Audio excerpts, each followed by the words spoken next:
பாரத் ஜோடோ யாத்திரையின் போது ராகுல் காந்தி ராணுவத்திற்கு எதிரான சர்ச்சையான கருத்து தெரிவித்ததாக தொடரப்பட்ட வழக்கில் தற்பொழுது லக்னோ நீதிமன்றத்தில் ஆஜராகியிருக்கிறார்.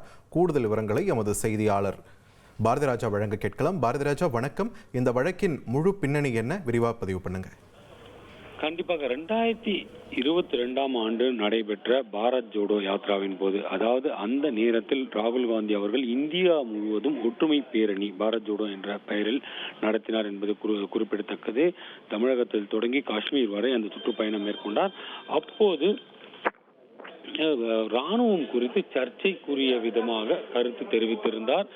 இதற்கு ஆட்சேபனை தெரிவித்து அவருக்கு எதிராக உத்தரப்பிரதேச மாநிலம் லக்னோவில் வழக்கு தொடரப்பட்டது. அந்த வழக்கில் நேரில் ஆஜராக வேண்டும் என நீதிமன்றம் குறிப்பிட்டதை அடுத்து தற்போது ராகுல் காந்தி எம்பி அவர்கள் நீதிமன்றத்தில் ஆஜராகியிருக்கிறார். வழக்கு விசாரணைக்காக நேரில் ஆஜராகியிருக்கிறார்.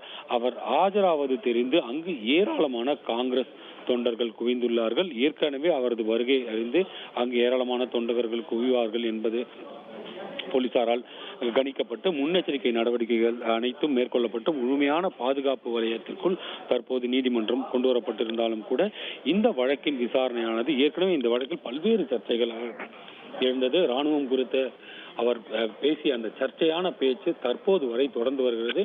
இந்த நிலையில தற்போது ஆஜராகியிருக்கார். வழக்கு விசாரணையானது தற்போதுதான் தொடங்கி இருக்கிறது. இதில் நீதிபதிகள் கேட்கும் கேள்வி மற்றும் அந்த புகார் தொடர்பான அவருக்கு எதிராக அளிக்கப்பட்ட புகார் தொடர்பான விளக்கங்களை அவர் நீதிமன்றத்தில் நேரடியாக பதிவு செய்திருக்கிறார் என்பது குறிப்பிடத்தக்கது.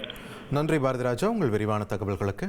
ட்ரெண்டை ஃப்ரெண்ட் ஆக்கிக்கோங்க. தந்தி டிவியின் சப்ஸ்கிரைபர்ஸ் அண்ட் ஃபாலோவர்ஸ் குடும்பத்துல நீங்களும் இணையுங்க.